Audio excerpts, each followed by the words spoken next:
तो जैसा कि मैंने पिछले वीडियो में आप सभी से वादा किया था कि सभी शिफ्ट्स का एक डिटेल्ड एनालिसिस मैं आप सभी के लिए यहाँ पे लेके आऊंगा। तो यहाँ पे जो है वीडियो रिलीज हो चुका है और ये वीडियो सभी के लिए बहुत ज़्यादा इंपॉर्टेंट रहने वाला है, क्योंकि सेकंड अटेम्प्ट के लिए यू नीड टू नो कि आपने क्या गलतियाँ करी और अब जो है उसको कैसे और ज़्यादा इंप्रूव कर सकते हो, ताकि एक अच्छा खासा जंप जो है आप सेकंड अटेम्प्ट के अंदर दिखा पाओ। और यहाँ पे जो है फर्स्ट अटेम्प्ट के जो मेमोरी बेस्ड क्वेश्चन हमें मिले हैं वो भी मैं आपको इस वीडियो के अंदर प्रोवाइड करूंगा, तो वीडियो को एंड तक जरूर देखिएगा। अब सबसे पहली चीज कि अगर आप चाहते हैं कि जो आपके यहाँ पे फर्स्ट अटेम्प्ट के अंदर मेमोरी बेस्ड क्वेश्चंस जो कि आप लोगों ने ही प्रोवाइड करे उसके क्वेश्चंस लेके आओ, जहाँ पे हम जो है देखें कि किस टाइप से वो क्वेश्चंस जो है सॉल्व हो सकते थे। तो उसके लिए एक छोटा सा टारगेट हम लेते हुए चल रहे 500 प्लस लाइक्स का, एंड डेफिनेटली ये सेशंस मैं आपके लिए लेके आऊंगा। और जैसे जैसे लाइक्स बढ़ते जाएंगे तो फ्रीक्वेंसी भी आप सभी के लिए जो है मैं यहाँ पे बढ़ा दूंगा।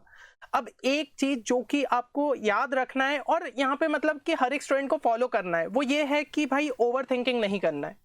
अब देखो फर्स्ट अटेम्प्ट हो गया तो हो गया, अब उसके बारे में भूल जाओ। ऐसे सोचो कि ठीक है बस वो हम एक एक्सपोजर लेने के लिए गए थे, हमने जो है ले लिया।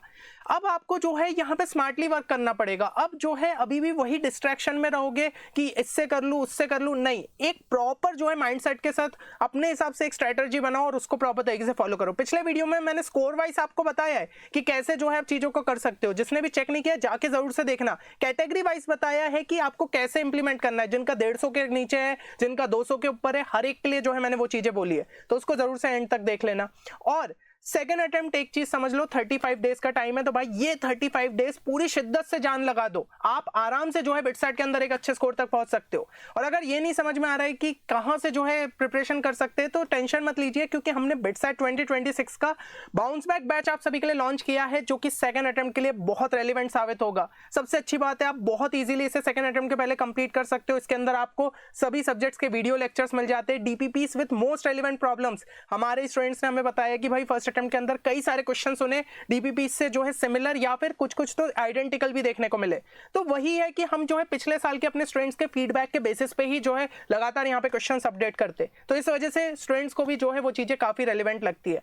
और जो आपको यहाँ पे मैंने लेक्चर्स के टाइम पे शॉर्ट ट्रिक्स बताई थी वो तो भाई यूट्यूब सेशन से भी स्टूडेंट्स को फायदा हुआ, और जो क्रैश कोर्स के अंदर लेक्चर्स कराए उनसे भी स्टूडेंट्स को फायदा हो रहा है। तो काफी ज्यादा रेलिवेंट रहेगा ये कोर्स आप सभी के लिए। और 5 एक्स्ट्रा मॉक टेस्ट भी जो है आपको यहाँ पे प्रोवाइड किए जाएंगे, जो कि हमारे फर्स्ट अटेम्प्ट के जो हमें डेटा मिला है ना उसके बेसिस पे ये तैयार हो रहा है। और 20 अप्रैल तक आपको कोर्स में वो भी एडेड जो है मिल जाएंगे। तो सिंपली इस वेबसाइट पे विजिट करके आप जो है हमारे कोर्स में एनरोल कर सकते हैं। और लिमिटेड टाइम के लिए एक डिस्काउंट कूपन कोड है विच इज ड्रीम बिट्स, जिसको अप्लाई करके आप केवल 3999 में इस कोर्स में जो है एनरोल कर पाएंगे। बाकी कोई भी क्वेरी अगर course related you can call us at this number. अब जो है यहाँ पे वीडियो स्टार्ट करें उससे पहले कुछ चीजें मैं आपको जो है क्लियर कर देना चाहता हूँ। देखो ये जितना भी एनालिसिस होने वाला है ना, ये जो भी आपने रिस्पॉन्सेज भरे गूगल फॉर्म में उसके बेसिस पे, कोई भी जो है इस तरीके से इतनी मेहनत नहीं करता कि भाई स्टूडेंट्स के रिस्पॉन्सेस ले, उसको कंपाइल करे, समझे कि कौन से हाई वेटेज टॉपिक्स है। लेकिन हम हर साल ये मेहनत करते क्योंकि इससे सेकंड अटेम्प्ट में स्टूडेंट्स को बहुत ज्यादा फायदा होता है। तो इसलिए भाई वीडियो को लाइक जरूर करना, ताकि हमें भी मोटिवेशन मिले कि लगातार आपके लिए जो है इस तरीके से क्वालिटी कंटेंट प्रोवाइड कर पाए। दूसरी चीज, हाई वेटेज चैप्टर्स जो मैं यहाँ पे बात करने वाला हूँ वो सभी शिफ्ट्स का एक एवरेज रहने वाला है, ठीक है। जैसे कि स्टूडेंट्स ने यहाँ पे मेंशन किया, किसी ने अगर यही बोला कि केमिकल काइनेटिक्स उन्हें जो है काफी ज्यादा देखने को मिला था, तो इसका मतलब सही में जो है 4-5 क्वेश्चन उनकी शिफ्ट में पूछे गए होंगे, लेकिन हो सकता है किसी शिफ्ट में उतने क्वेश्चन ना पूछे गए हो। तो थोड़ी बहुत चीजें जो है यहाँ पे वेरी कर सकती है, लेकिन ओवरऑल अगर एवरेज में बात करें तो ऐसा ही कुछ हमें पेपर देखने को मिला है। फिर भी मेरी सलाह यही रहेगी कि बेटर यही है कि आप मैक्सिमम सिलेबस कंप्लीट करके जाओ, लेकिन जो चैप्टर्स मैं यहाँ पे बोल रहा हूँ थोड़ा सा उन पे ज्यादा फोकस कर लो या थोड़ा सा उनको प्रायोरिटी यहाँ पे बढ़ा दो। लेवल ऑफ डिफिकल्टी बाकी स्टूडेंट टू स्टूडेंट वेरी करती है, क्योंकि देखो ना भाई वेटेज लगातार यहाँ पे शिफ्ट होता है। अगर किसी स्टूडेंट ने यहाँ पे ऑर्गेनिक अच्छे तरीके से नहीं पढ़ा होगा और उसकी शिफ्ट में मैक्सिमम क्वेश्चन ऑर्गेनिक से पूछ लिए गए, तो उसको तो पेपर डिफिकल्ट लगेगा। पर क्या पेपर सही में डिफिकल्ट था? नहीं, ऑर्गेनिक के हो सकता है उसमें इजी टू मॉडरेट लेवल के ही क्वेश्चन पूछे गए हो। तो डिफर करेगा स्टूडेंट टू स्टूडेंट, लेकिन जैसा उनका स्कोर रहा है उसके बेसिस पे उन्होंने लेवल ऑफ डिफिकल्टी क्या बोली है, हमने सब फैक्टर्स को कंसिडर करके जो है यहाँ पे चीजें मैं आपको बताने वाला हूँ। तो अब अगर मैं लेवल ऑफ डिफिकल्टी की सबसे पहले बात कर लूं, जो डेटा हमें मिला है उसके हिसाब से ये समझ में आ रहा है कि इजी में जो पोर्शन लाई कर रहा था दैट वाज अराउंड 25%। अब ये इजी कैसा? ये इजी इस लेवल पे कि मतलब डायरेक्ट फार्मूला बेस्ड क्वेश्चंस आ गए, बहुत ज्यादा कुछ सोचना नहीं था, बहुत ही स्ट्रेट फॉरवर्ड क्वेश्चन था और आपको जो है टिक करके यहाँ पे आगे बढ़ना था। तो उस टाइप के क्वेश्चन हमें 25% देखने को मिले पेपर में, लेकिन इससे भाई कितना ही स्कोर हम अचीव कर सकते थे। तो जो मेजोरिटी फिर पोर्शन आ जाता है वो मॉडरेट के साइड यहाँ पे चला गया था विच वाज अराउंड 55%। मॉडरेट में आपका जो है ट्रिकी भी यहाँ पे इन्वॉल्व था, ठीक है, सब चीजें जो है यहाँ पे थी। ट्रिकी मतलब इस सेंस में कि थोड़ा बहुत कुछ ऐसा था कि घुमा दिया है फैक्ट, अगर वो आपने जो है वहां पे इंटरप्रेट कर लिया तो you can write the answer. और डिफिकल्ट में बात करूं, ये डिफिकल्ट या फिर थोड़ा ज्यादा ही ट्रिकी, तो इस टाइप के 20% क्वेश्चन हमें देखने को मिले थे। और डिफिकल्ट में थोड़े बहुत वो भी मैं डाल दे रहा हूं जो थोड़ा आउट ऑफ द बॉक्स या आउट ऑफ द सिलेबस भी कह सकते हैं, कि ऐसे बहुत डायरेक्ट क्वेश्चंस आपने नहीं देखे हो, ठीक है। तो इस तरीके से जो है पेपर आपका यहाँ पे सेट किया गया था। अब सब्जेक्ट्स की लेवल ऑफ डिफिकल्टी बात कर लेते हैं। फिजिक्स जो है मॉडरेट के आसपास हमें देखने को मिला है सभी शिफ्ट्स की अगर मैं बात करूं, है ना। ऐसा नहीं है कि भाई पूरे ही जो है आपके मॉडरेट लेवल के क्वेश्चन थे, अगेन इजी भी उसमें देखने को मिले, लेकिन जो मॉडरेट साइड था वहां पे ज्यादा क्वेश्चंस हमारे फंसे।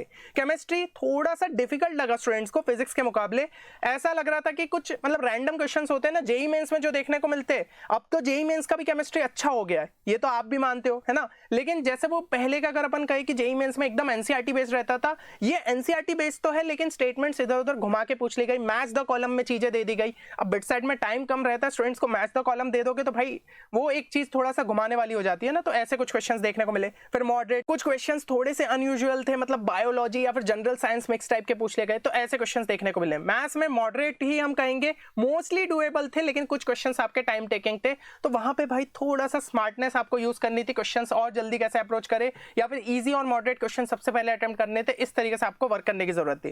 बाकी लॉजिकल रीजनिंग आपका मॉडरेट के आसपास था। कुछ टॉपिक्स ऐसे पूछे गए थे जो कि ब्रोशर में यहाँ पे मेंशन नहीं है, जैसे कि भाई आपका क्यूब एंड डाइसेस के यहाँ पे क्वेश्चन पूछ लिए गए, है ना। तो इस टाइप के क्वेश्चंस क्या है आपके ब्रोशर में मेंशन नहीं है, लेकिन हर साल पूछे जाते हैं और मैंने आपको ऑलरेडी बताया था, तो ऐसे आपको जो है प्रैक्टिस करके जाना चाहिए। इंग्लिश भी थोड़ा सा मॉडरेट ही कहेंगे, कुछ कॉमन वर्ड्स या फिर फ्रेसेस जो है पूछे गए थे जो कि नहीं पता रहते स्टूडेंट्स को, ठीक है। तो ऐसा जो है आपका यहाँ पे सब्जेक्ट की लेवल ऑफ डिफिकल्टी हमें देखने को मिली। अब थोड़ा सा हाई वेटेज चैप्टर्स की हम जो है बात कर लेते। तो सबसे पहले अगर जो है मैं फिजिक्स की यहाँ पे बात करूँ, फिजिक्स के अंदर क्लास 11 क्लास 12 का हम अगर देखें डिस्ट्रीब्यूशन, तो यूडी जो है एक आपका यहाँ पे था अच्छा टॉपिक। अच्छा एक चीज यहाँ पे बता दूं, कुछ स्टूडेंट्स ने ये भी बोला था कि एरर्स उन्होंने स्पॉट करे थे, जैसे कि यूडी का ही कोई एक क्वेश्चन था किसी शिफ्ट में, जो है हर एक लगभग ज्यादातर जिन्होंने रिस्पॉन्स शीट में उन्होंने बोला कि भाई गलत है गलत है। अब देखो अगर ऐसे क्वेश्चन गलत हुए होंगे ना, थोड़ा बहुत स्कोर मॉडरेशन में आपका बढ़ेगा, क्योंकि ये हर साल होता है ना। अब जितने भी जो मतलब यहाँ पे अगर क्वेश्चन है, शायद वो एक बार जो है फिर से चेक करते ही एडमिनिस्ट्रेशन, अगर बहुत सारे स्टूडेंट्स ने ये चीज जो है नोट डाउन की होगी तो फिर शायद बढ़ने के आपके पूरे पूरे चांसेस रहते हैं।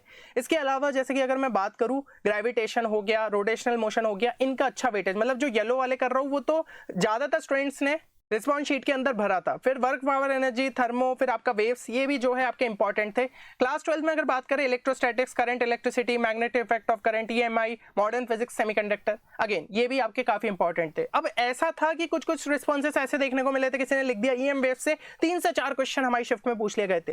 तो भाई क्या है, जो शिफ्ट होती है उसमें भी कुछ कुछ सेट ऐसे थोड़े डिफरेंट कर दिए जाते हैं। तो अगर ऐसा कुछ भी हुआ है तो अब मैं वही कह रहा हूँ ना, हम मेजोरिटी की यहाँ पे बात कर रहे हैं जो ज्यादा रिस्पॉन्सेस कलेक्ट हुए, लेकिन अगर थोड़े बहुत ऐसे केसेस है तो भाई ऐसे चैप्टर्स को छोड़ के मत जाइएगा। ईएम बेस बहुत ही छोटा चैप्टर है, इजी चैप्टर है, तो आपको जो है ये अच्छे से करके जाना चाहिए, है ना। तो ये चीज मेरी जो है सलाह रहेगी। बाकी इलेक्ट्रोस्टैटिक्स का अच्छा वेटेज था, मैग्नेटिक इफेक्ट ऑफ करंट काफी इंपॉर्टेंट दिखा क्योंकि बहुत रिस्पॉन्सेस में मिले। Same thing goes for the EMI, ठीक है। इसके अलावा मॉडर्न फिजिक्स, सेमीकंडक्टर अगेन जो है इंपॉर्टेंट था। सेमीकंडक्टर में भी ज्यादातर स्टूडेंट्स ने कहा ट्रांजिस्टर वाला पार्ट। अब जो आप देख रहे हो ना थोड़ा डिलीटेड साइड में है, वही जो है आपका पूछ लिया जा रहा है, तो डिलीटेड पोर्शंस अच्छे से करके जाइएगा। लाइक डॉपलर इफेक्ट का भी क्वेश्चन हमें जो है देखने को मिला, तो इस टाइप के टॉपिक्स बिल्कुल मत छोड़ के जाइएगा। कार्नोट इंजन हो गया, न्यूटन लॉ ऑफ कूलिंग, ये सब ऐसे हैं जेईई मेंस से हट गए लेकिन बिटसाइट में पूछ लिए जाते।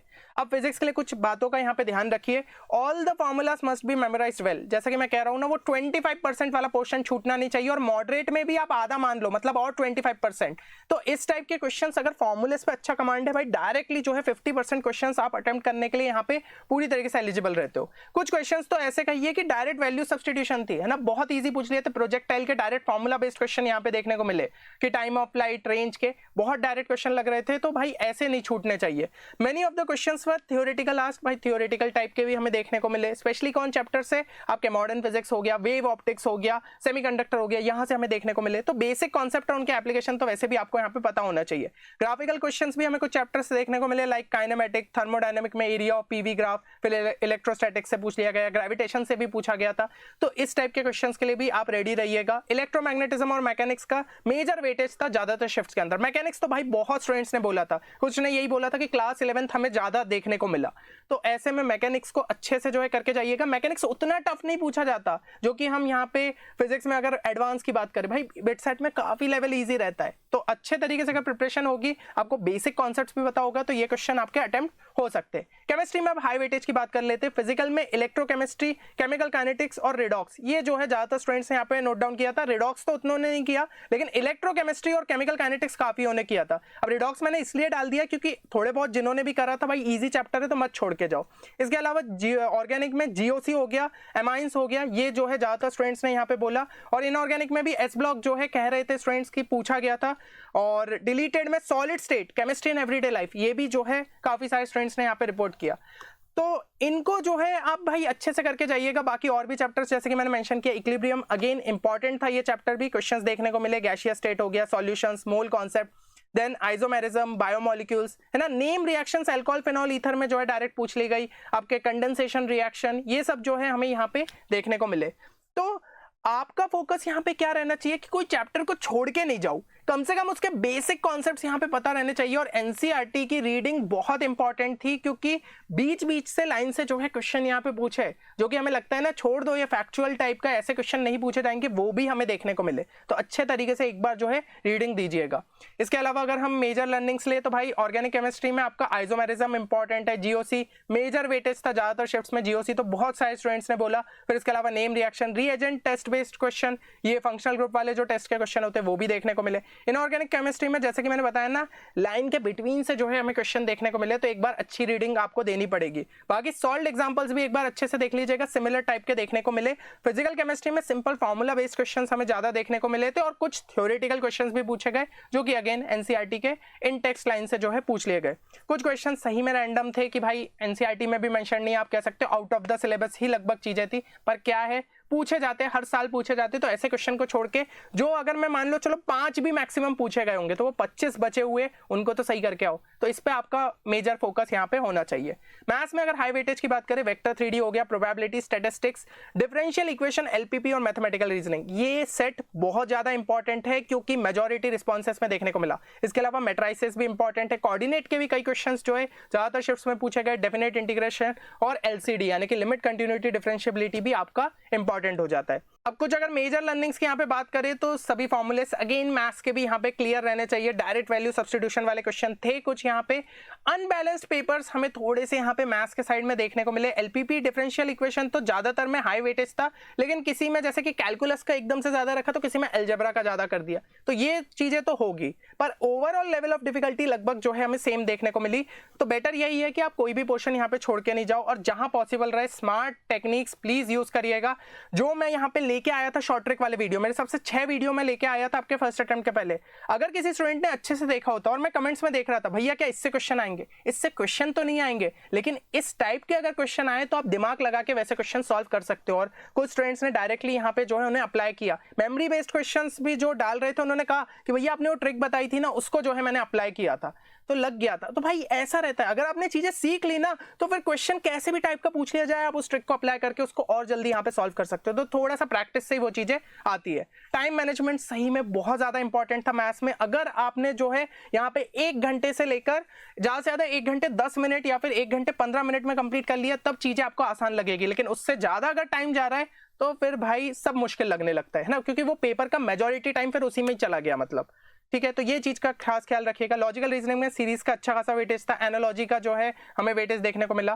फिर ऑड वन आउट क्लासिफिकेशन का था, रूल डिटेक्शन, मिसलेनियस टॉपिक में आपके dices, coding, decoding. But 1-2 shifts के अंदर ये भी हुआ, नॉन वर्बल रीजनिंग को थोड़ा सा ज्यादा पार्ट दे दिया, जहां पे पेपर कटिंग हो गया आपका, है ना। तो जितने टॉपिक्स ब्रोशर में दिए उसको तो अच्छे से ही करिएगा, बाकी डाइसेस, कोडिंग, डिकोडिंग इस टाइप के क्वेश्चंस की भी थोड़ी सी प्रैक्टिस करके जाइए। ऐसा नहीं है बहुत अलग कुछ कॉन्सेप्ट लगते हैं, जनरल आपको नॉलेज रहना चाहिए, जनरल जो है आइडिया रहना चाहिए, है ना। इंग्लिश के लिए भी अगर मैं बोलूँ तो आरसी जो है कुछ शिफ्ट में तो आरसी नहीं थे, कुछ शिफ्ट में जिनमें थे उनमें बस आपको सिंपल पैसेज बेस्ड क्वेश्चंस को यहाँ पे सॉल्व करना था। बाकी फ्रेसेस और इडियम्स बेस्ड क्वेश्चन पूछ लिए गए, सिनोनिम्स, एंटोनिम्स। ग्रामर में डायरेक्ट फिलअप्स थे या फिर स्पॉट द एरर, इस टाइप के जो है क्वेश्चंस हमें देखने को मिले। तो ग्रामर के अगर बेसिक रूल्स भी क्लियर है तो आप इस टाइप के क्वेश्चन को अटेम्प्ट कर सकते हो। बाकी अगर आपको देखो लॉजिकल रीजनिंग और इंग्लिश में प्रॉब्लम आई, आपको नहीं समझ में आए कि किस टाइप के क्वेश्चंस पूछ लिए जा रहे, तो यहाँ पे जो हमने LRN इंग्लिश कोर्स आपके लिए डिजाइन किया उसमें आपको सभी चीजें देखने को मिल जाती है। प्री रिकॉर्डेड जो वीडियो लेक्चर्स है, प्रैक्टिस शीट्स मिल जाती है ताकि अच्छे से आपके क्वेश्चन प्रैक्टिस हो, और 5 सेक्शनल टेस्ट भी मिल जाते ताकि आप जो है अपनी स्पीड इंप्रूव कर पाओ। और अगर जो है यहाँ पे मॉक टेस्ट की भी कमी लगी कि मैं मॉक टेस्ट प्रॉपर तरीके से नहीं दे पाया, तो भाई सेट ऑफ 20 आपको मॉक टेस्ट मिल जाते हैं, और 5 जो एक्स्ट्रा मैं यहाँ पे बोल रहा था ना कि क्रैश कोर्स में हो रहे, वो इसमें भी ऐड कर दिए जाएंगे। तो टोटल आपको 25 मॉक टेस्ट मिल जाएंगे, मतलब लास्ट तक बस अच्छे तरीके से मॉक टेस्ट देके प्रैक्टिस करते रहो। तो दोनों पे ही जो है स्पेशल डिस्काउंट ऑफर्स है, इनको आप अप्लाई करके कोर्स को और अफोर्डेबल कॉस्ट में पा सकते हो। अब कुछ आखिरी में इंपॉर्टेंट चीजें, क्या मॉक टेस्ट जरूरी थे? तो भाई जैसा कि हमने रिस्पॉन्स शीट में डाला था, आप लोगों ने कितने मॉक टेस्ट दिए थे? तो 78% स्टूडेंट्स ने ये बोला जिनका मतलब 200 के ऊपर स्कोर आया, उसमें से 78% है ना, कि उन लोगों ने जो है यहाँ पे मॉक टेस्ट को अटेम्प्ट किया था। तो 22% ऐसे भी थे कि जिनका 200 बन गया और उन्होंने मॉक टेस्ट अटेम्प्ट नहीं किया थे। तो कहीं ना कहीं उनकी तैयारी शायद उतनी ठीक ठाक लेवल पे थी, पर अगर वो करते अटेम्प्ट तो शायद उससे और बेटर स्कोर कर लेते, ये चीज भी याद रखिए। बाकी 88% जिनका यहाँ पे 270 के ऊपर स्कोर बना, 88% स्टूडेंट उनमें से थे कि भाई उन्होंने 10 के ऊपर जो है मॉक टेस्ट दिया। और बाकी जो 12% होंगे मेरे हिसाब से उनका फोकस एडवांस पे ही ज्यादा है। उन्होंने स्कोर तो अच्छा ले आया, लेकिन उन्होंने मॉक टेस्ट में इसलिए टाइम नहीं लगाया क्योंकि एडवांस में वो जो है अभी बिजी होंगे। अब हो सकता है कि वो एडवांस के साथ साथ सेकंड अटेम्प्ट को भी और सीरियसली ले, तो भाई इस बार उनका स्कोर और बेटर यहाँ पे आ जाए। तो सभी के लिए यही सलाह रहेगी कि भाई मॉक टेस्ट जरूर से यहाँ पे दे।